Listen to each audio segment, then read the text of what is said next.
2 বছর পর বাবার বাড়িতে ফিরে এসে আমি একদম কল্পনাও করতে পারিনি যে এমন কিছু ঘটবে।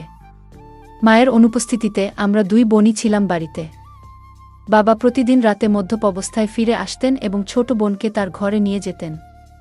এতদিন পর যখন আমি বাড়ি এলাম তখন বাবার আচরণে কিছুটা পরিবর্তন দেখলাম। তিনি মদ খেয়ে আমাকে তার ঘরে নিয়ে যাওয়ার চেষ্টা করছিলেন, আর আমি কিছুই বুঝতে পারছিলাম না আসলে কি হচ্ছে। তিনি কোনো কথা না বলেই আমাকে তার ঘরে নিয়ে। বন্ধুরা, আজকের গল্পটা অনেক বেশি স্পেশাল, তাই সবাই রেডি থাকো। দয়া করে গল্পগুলো ভালো লাগলে ভিডিওটি লাইক, শেয়ার এবং চ্যানেলটি সাবস্ক্রাইব করো প্লিজ। আমি প্রিয়া, 2 বছরের দাম্পত্য জীবনের পর বাবার বাড়িতে এসেছি। আসার পেছনে বিশেষ কোনো কারণ ছিল না। দীর্ঘদিন পর স্বামীও বলল যে বাবার বাড়ির খবর নেওয়া উচিত। তবে এতদিন না আসার মূল কারণ ছিল বাবার মদ্যপানের অভ্যাস। কিছুদিন আগে বাবার ফোন পেয়ে এই সিদ্ধান্ত নিলাম। বাবা বললেন তিনি মদ ছেড়ে দিয়েছেন। তার মলিন মুখ দেখে এবং ছোট বোন তানিয়ার সাথে দেখা করার ইচ্ছা হলো। তানিয়া আগে হোস্টেলে ছিল, এখন একাদশ শ্রেণীতে পড়ে এবং মাত্র 2-3 মাস হলো বাড়ি ফিরেছে। বাড়িতে এসে বাবা আমাকে জড়িয়ে ধরলেন, যেন একটু বেশি স্নেহ দেখাচ্ছিলেন। তানিয়া দেখা করতে এলো, তবে তার মুখে কিছুটা অস্বস্তি ছিল। তানিয়া বাবাকে পানি দিতেও ভয় পাচ্ছিল, যা দেখে আমি বিস্মিত হলাম। জানি না সে কবে থেকে এতটা ভয় পেতে শুরু করেছে, বিশেষ করে বাবা তো এখন মদও ছেড়ে দিয়েছেন। সেদিন দাদু, বাবার বন্ধুর বাবা, আমাদের বাড়িতে এসেছিলেন। তাদের পরিবার আমাদের খুব ঘনিষ্ঠ। বাবার বন্ধু মারা যাওয়ার পর দাদু নিয়মিত আসতেন। বাবাকে মদ ছাড়তেও তিনি উৎসাহ দিয়েছিলেন। সেদিন বাবা দাদুর সাথে বাইরে গিয়েছিলেন। যখন বাবা ফিরে এলেন তখন তার মদ্যপ অবস্থায় দেখে আমি বিস্মিত হলাম। দাদু বললেন, মেয়ে, তোমার বাবার খেয়াল রেখো। তাকে কতবার বলেছি মদ ছেড়ে দিতে, কিন্তু আজ সে মদ্যপানের কারণ হিসেবে বলল যে তার মেয়ে 2 বছর পর বাড়ি এসেছে। আসলেই তোমার বাবা খুব জটিল মানুষ। আমি যখন বাবাকে তার ঘরে পৌঁছে দিতে যাচ্ছিলাম তখন তিনি আমাকে এমনভাবে ধরে রাখলেন যেন আমি তার স্ত্রী। পরের দিন সকালে শ্বশুরবাড়ি ফেরার জন্য প্রস্তুত হলে বাবা আমাকে থামিয়ে বললেন, কোথায় যাচ্ছ? এসেছ তো মাত্র 1 দিন হয়েছে। আমি জবাব দিলাম, আপনি যদি মদ না ছাড়েন তাহলে আমি আর এখানে থাকব না। তানিয়াকেও নিয়ে যাচ্ছি। আমার কথায় বাবা বিচলিত হয়ে পড়লেন। তানিয়া বাবার সৎ মেয়ে হলেও তিনি তাকে নিজের মেয়ের মতোই দেখেছেন। মায়ের মৃত্যুর পর বাবার দ্বিতীয় বিয়েতে তানিয়া আমাদের জীবনে আসে। আমি তানিয়াকে সবসময় নিজের ছোট বোনের মতোই ভালোবেসেছি। বাবার প্রতিশ্রুতি অনুযায়ী আমি আরও কিছুদিন থাকার সিদ্ধান্ত নিলাম। 1-2 দিন পর আমি তানিয়াকে নিয়ে বাজারে গেলাম। তার জন্য অনেক সুন্দর পোশাক এবং মেকআপের সামগ্রী কিনলাম। বাড়ি ফিরে আমি তানিয়াকে বললাম নতুন পোশাকগুলো পরে দেখতে। একটি পোশাক তাকে বিশেষ সুন্দর লাগছিল। আমি তাকে সাজতে বললাম, আর নতুন পোশাকে সে অপূর্ব লাগছিল। তার এই রূপের কিছু ছবি মোবাইলে তুলছিলাম। ঠিক তখনই বাবা বাড়ি ফিরে এলেন। বাবা তানিয়াকে দেখে মুগ্ধ হয়ে গেলেন। তিনি কাছে এসে তার কাঁধে হাত রেখে বললেন, আমার তানিয়া এখন অনেক বড় হয়ে গেছে, কত সুন্দর দেখাচ্ছে। তবে বাবার কথায় তানিয়া কোনো প্রতিক্রিয়া দিল না। মনে হচ্ছিল বাবার হাত তার কাঁধে রাখাটা সে একদমই সহ্য করতে পারছে না, আর সঙ্গে সঙ্গে সেখান থেকে সরে গেল। সেই রাতে আমি আর তানিয়া এক ঘরে শুয়েছিলাম। হঠাৎ ঘুমের মধ্যে দেখি তানিয়া কাঁদছে। প্রথমে ভাবলাম হয়তো কোনো দুঃস্বপ্ন দেখেছে, তাই ঘটনাটা এড়িয়ে গেলাম। কিন্তু কিছুদিন পর আবার দেখলাম একই ঘটনা, তানিয়া রাতে কাঁদছে। প্রতিদিন কি আর কেউ এত দুঃস্বপ্ন দেখে? তখন থেকেই আমার মনে সন্দেহ জাগতে লাগলো। সেই রাতেই তাকে জাগিয়ে জিজ্ঞেস করলাম, তানিয়া, কি হয়েছে? তুমি কেন কাঁদছো? সে বলল, কিছু না, হয়তো কোনো খারাপ স্বপ্ন দেখেছি। তার কথা শুনে আমারও ঘুম চলে গেল। কিছুক্ষণ আমি নৈশ বাতির আলোতে বসেছিলাম। হঠাৎ আমার দৃষ্টি পড়ল তানিয়ার দিকে। সে ঘুমের মধ্যে পাশ ফিরে শুয়েছিল। আমি খেয়াল করলাম তার শরীরের কিছু অস্বাভাবিক পরিবর্তন। আমার মনে হলো বিয়ের 2 বছর পেরিয়ে গেলেও আমার শারীরিক অবস্থায় তেমন কোনো পরিবর্তন আসেনি। কিন্তু তানিয়ার ক্ষেত্রে ব্যাপারটা সম্পূর্ণ আলাদা ছিল। তার শারীরিক পরিবর্তনগুলো স্পষ্ট ছিল। বাড়িতে ফিরে আমি লক্ষ্য করলাম তানিয়া সবসময় ঢিলেঢালা পোশাক পরছে এবং নিজেকে আড়াল করে চলেছে। তখন বুঝতে পারলাম এর পেছনে নিশ্চয়ই কোনো কারণ আছে। মাত্র 17 বছরের একটি মেয়ের শরীরে এত পরিবর্তন কিভাবে হলো তা ভেবে আমি অবাক হলাম। কৌতূহলী হয়ে আমি তার কলেজের কয়েকজন বন্ধুর সাথে কথা বলি এবং জানতে চেষ্টা করলাম তানিয়ার কি কোনো বিশেষ বন্ধু আছে। সবাই এক কথায় জানালো যে মোটেও সে ধরনের মেয়ে নয়। সে কখনোই দায়িত্বহীন ছিল না। তবে সমস্যা কোথায় তা আমাকে বুঝতে হবে। সেই রাতে যখন আমি ঘুমাচ্ছিলাম, হঠাৎ দেখি বাবা ঘরে এসে তানিয়াকে নিয়ে বাইরে চলে গেলেন। আমি সবকিছু চোখের আড়াল থেকে দেখছিলাম, কিন্তু কিছু বলতে পারলাম না। অনেকটা সময় পার হয়ে গেল, তানিয়া তখনও ঘরে ফিরছিল না। অবশেষে যখন সে ফিরে এলো, আমি খেয়াল করলাম তার হাঁটা স্বাভাবিক নয়। সে বেশ অস্বস্তি নিয়ে চলাফেরা করছে। পরের দিন দুপুরে যখন তানিয়া বাইরে থেকে বাড়ি ফিরল, তখন আমি সরাসরি তাকে জিজ্ঞাসা করলাম, রাতে তুমি বাবার সাথে কোথায় গিয়েছিলে?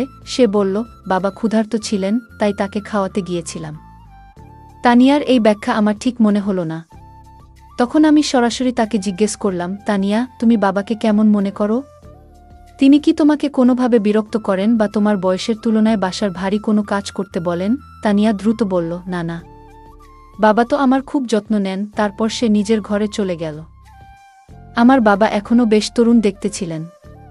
তার বয়স এখনও 50ও পেরোয়নি।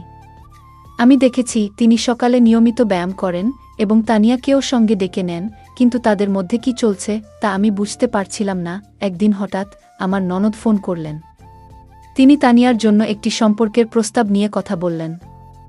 আমি তাকে জানালাম যে তানিয়া মাত্র 17 বছরের মেয়ে। তখন তিনি বললেন, প্রস্তাবটি খুব ভালো, ছেলে প্রতিষ্ঠিত। নন্দের কথায় আমি ছেলের পরিবারের সাথে যোগাযোগ করলাম এবং তাদের বাড়িতে আমন্ত্রণ জানালাম। যখন তারা তানিয়াকে দেখলেন, ছেলের মা বললেন, আপনার বোনের বয়স কি সত্যিই 17? দেখুন, এই মেয়ের শরীর এবং বয়সে বড় পার্থক্য রয়েছে। এমনকি ছেলের মা স্পষ্ট জানিয়ে দিলেন, কিন্তু ছেলের মা স্পষ্টভাবে বিয়ের প্রস্তাবটি ফিরিয়ে দিলেন, কারণ তাদের মনে হয়েছে তানিয়ার শারীরিক গঠন তার বয়সের তুলনায় অনেকটাই বেশি। আসলে আমাদের তেমন তাড়া ছিল না তার বিয়ের বিষয়ে। তবে নন্দের অনুরোধে আমি তাদের বাড়িতে ডেকেছিলাম। আমি এই দেখার ব্যবস্থা এমন একসময় করেছিলাম যখন বাবা বাড়িতে ছিলেন না এবং আমি তাকে কিছু জানাইনি। কিন্তু যখন বাবা জানতে পারলেন, তিনি ভীষণ রেগে গেলেন এবং বললেন, তুমি কি পাগল হয়েছ? তানিয়া মাত্র 17 বছরের মেয়ে, আর তুমি তার জন্য এখনই প্রস্তাব আনছ? যদি এখানে থাকতে না পারো, তবে নিজের শ্বশুরবাড়িতে চলে যাও। বাবার এই প্রতিক্রিয়ায় আমি হতবাক হয়ে গেলাম, কারণ এটা তো কেবল সাধারণ একটি দেখাশোনা ছিল, বিয়ে ঠিক করিনি। বাবার তানিয়ার প্রতি অতিরিক্ত মনোযোগ আমাকে চিন্তিত করছিল। যদিও আমি সরাসরি কিছু সন্দেহ করিনি, তবে তাদের আচরণ আমাকে ক্রমশ সন্দেহজনক লাগতে শুরু করছিল। তানিয়াকে প্রায়ই বাবার পিছনে ঘুরতে দেখতাম। বাবা আমার সাথে এত রাগ করলেও আমি শ্বশুর বাড়ি যেতে চাচ্ছিলাম না। দাদাজি, যিনি আমাদের বাড়ি থেকে 2টি বাড়ি পড়ে থাকতেন, আমাদের মধ্যে এই সমস্যা লক্ষ্য করেছিলেন। তিনি বাবাকে বোঝানোর চেষ্টা করলেন, মেয়ের সাথে এমনভাবে কথা বলা উচিত নয়। কিন্তু বাবা কারো কথা শোনার মতো অবস্থায় ছিলেন না এবং রেগে নিজের ঘরে চলে গেলেন। তার পেছনেই তানিয়া এক গ্লাস পানি নিয়ে ঘরে ঢুকে গেল, যেন বাবার প্রতি তার অতিরিক্ত খেয়াল ছিল। দাদাজি আমাকে বললেন, প্রিয়া, যদি তোর বাবার এই আচরণ পছন্দ না হয়, তুই নিশ্চিন্তে শ্বশুরবাড়ি চলে যা। আমি এখানে দুজনেরই খেয়াল রাখব, কোনো চিন্তা করিস না। দাদাজি খুব দায়িত্বশীল মানুষ ছিলেন এবং সবসময় আমাদের বাড়ির খেয়াল রাখতেন। 2 দিন পর আমি শ্বশুরবাড়ি চলে গেলাম। সেখানে পৌঁছে দেখি আমার ননদ আগে থেকেই এসেছে। সে বলল, প্রিয়া, আমি তোকে শুধু একটা পরামর্শই দিয়েছিলাম। ওই পরিবার থেকে আমার কাছে ফোন এসেছিল। তারা বলেছে তোমার বোন সম্পর্কে আমাকে কিছু ভিন্ন কথা বলা হয়েছে। তিনি বললেন, মেয়েটি বিয়ের আগেই শরীরের অদ্ভুত পরিবর্তন করেছে।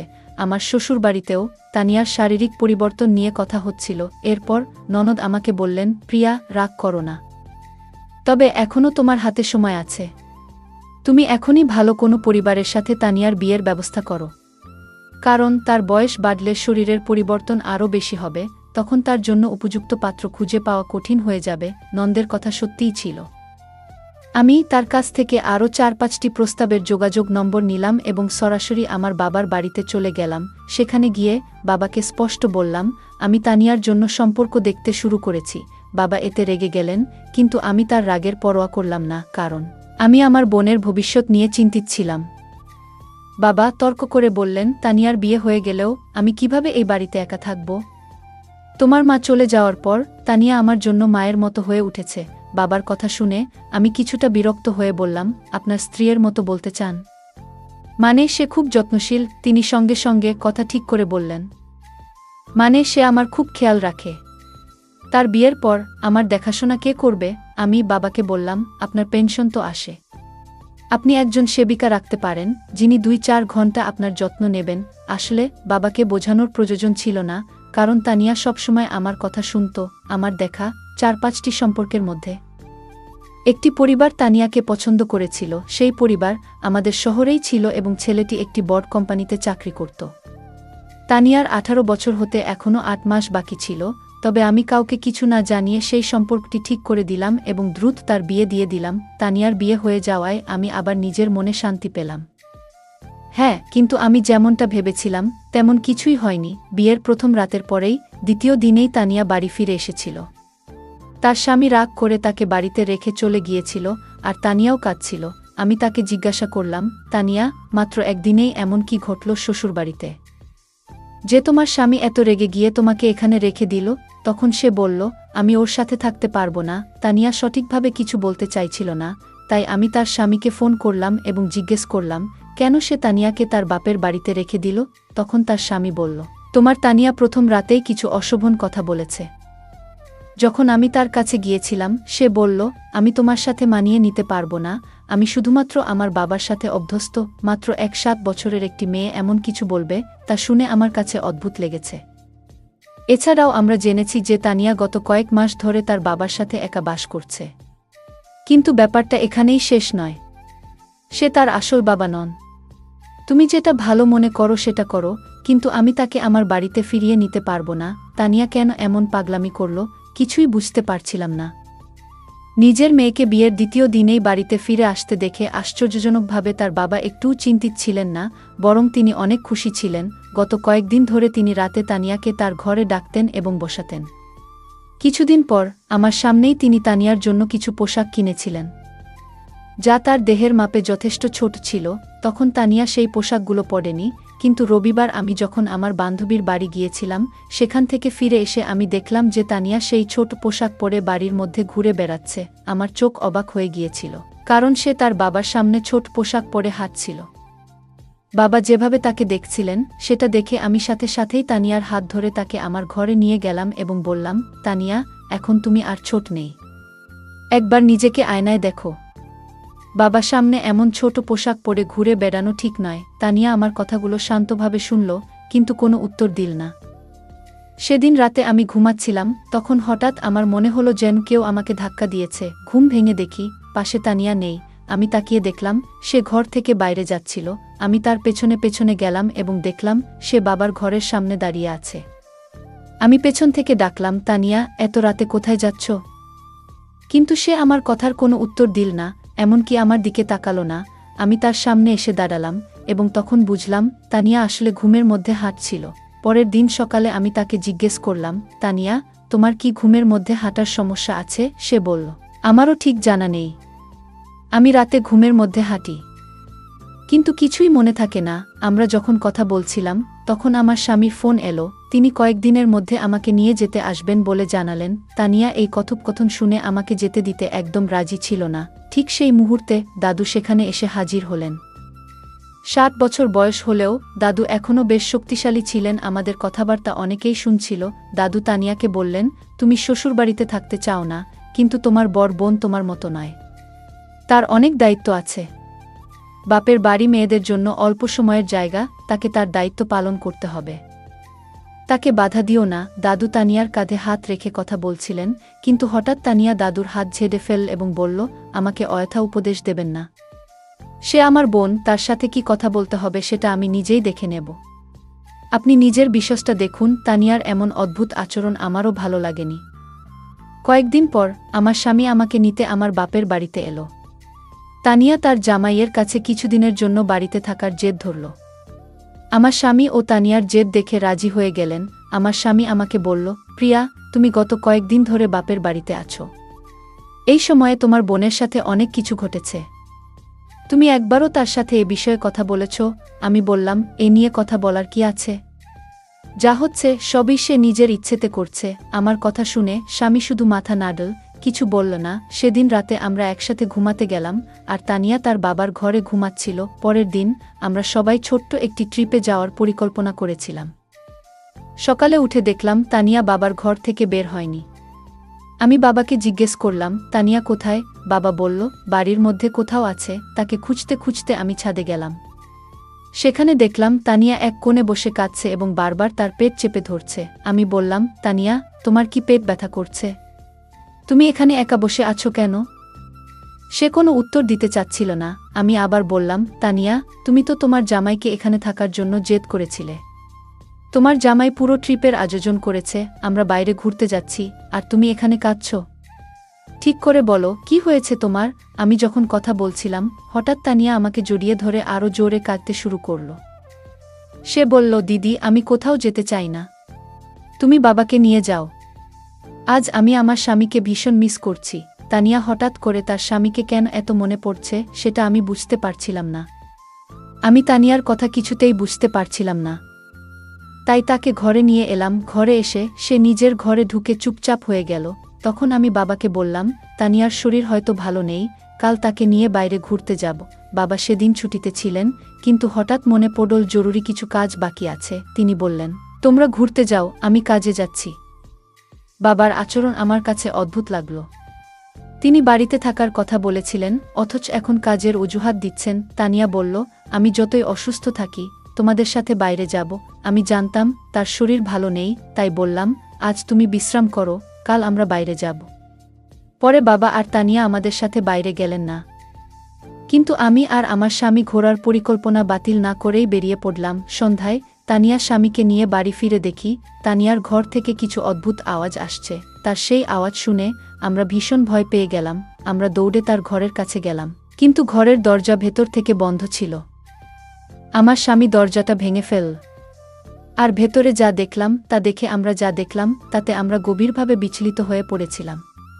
আমার 17 বছরের বোন তানিয়া এমন একজন বৃদ্ধের সাথে ছিল, যার আচরণ একেবারেই অনুচিত ও অপ্রত্যাশিত ছিল। সেই দৃশ্য দেখে আমার স্বামী প্রচণ্ড রেগে গিয়ে সরাসরি সেই ব্যক্তির দিকে এগিয়ে যায় এবং তাকে জিজ্ঞাসা করতে শুরু করে।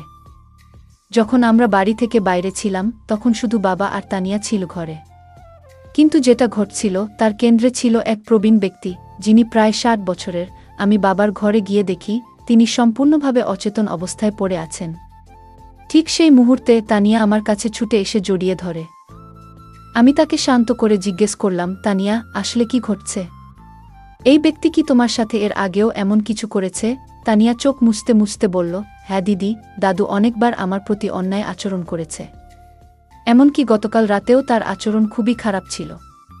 দাদু বাবাকে কিছু টাকা ঋণ দিয়েছিলেন, কারণ বাবার বাজে অভ্যাসের জন্য আমাদের বাড়িটা প্রায় বিক্রি হওয়ার পথে ছিল। তখন দাদু আমাদের সাহায্য করেছিলেন। বাবা সেই ঋণ শোধ করতে না পারলে হয়তো আইনগত সমস্যায় পড়ে যেতেন। সে সময় আমি ভেবেছিলাম দাদু একজন ভালো মানুষ, কিন্তু পরে বুঝতে পারলাম তার আসল চেহারা অন্যরকম। দাদু প্রায়ই বাড়িতে এসে বাবার সাথে মদ খেতেন, আর বাবা ঘুমিয়ে পড়লে আমাকে অত্যাচার করতেন। গতকালও একইভাবে আমাকে হুমকি দিয়ে বললেন, কাউকে বললে বাবাকে জেলে পাঠাবো। এতদিন এসব সহ্য করেছি, কিন্তু তোমাকে বলতে পারিনি। তুমি আমাকে সবসময় ভুল বুঝেছ, কখনো পাশে দাঁড়াওনি। বাবাকেও কিছু বলতে পারিনি, কারণ তিনি বারবার মদের মধ্যে ডুবে যেতেন। বাবাও সবসময় আমার সাথে রাগ করতেন, আর আমি কিছুই করতে পারতাম না। বিয়ের পরও সেই বৃদ্ধ লোকটার কথা মনে পড়ত, যা আমাকে কষ্ট দিত। এজন্য রাতে ঘুমের মধ্যে অজান্তেই কিছু বলতাম, কখনো বাবার নামও বেরিয়ে আসত। আমার স্বামীও আমাকে বুঝতে পারেননি। বিয়ের দুদিন পরেই আমাকে বাপের বাড়ি রেখে চলে যান। তানিয়ার কথা শুনে আমার চোখে জল এলো। তার স্বামী ও দুলাভাইও কাঁদছিলেন। আমি তাকে না বুঝেই সবসময় রাগ দেখিয়েছি, বড় বোন হিসেবে আমার দায়িত্ব পালন করিনি। আমি তানিয়ার কাছে ক্ষমা চাইলাম। বাবা যখন সব জানলেন, তখন নিজেকে দোষী ভাবতে লাগলেন। মদের নেশায় তিনি আমাদের পরিবারকে বিপদে ফেলেছিলেন। আমি তানিয়াকে কিছুদিন নিজের কাছে রাখলাম। তার মানসিক অবস্থার উন্নতি হল। 1-8 বছর বয়সে তার স্বামী আবার তাকে বাড়ি নিয়ে গেল। অতীত মেনে নিলেও তানিয়ার সহ্য করা কষ্টের পূরণ আমাদের কারো পক্ষে সম্ভব ছিল না। আমরা সেই বৃদ্ধ লোকটাকে পুলিশের হাতে তুলে দিলাম এবং সে শাস্তি পেল, যা তার প্রাপ্ত ছিল। বন্ধুরা, বাচ্চাদের যত্ন ও ভালোবাসা গুরুত্বপূর্ণ। পরিবারের সবাই মিলে নিয়মিত কথা বলা ও নজর রাখা উচিত, যাতে তারা সুখী থাকে এবং কোনো চাপের মধ্যে না থাকে। গল্পটা কেমন লাগলো জানাতে ভুলবে না। আরও মজার মজার রোমান্টিক গল্প শুনতে চাইলে ভিডিওটি লাইক, শেয়ার এবং চ্যানেলটি সাবস্ক্রাইব করতে এবং বেল আইকনটি ক্লিক করতে ভুলবে না। ধন্যবাদ।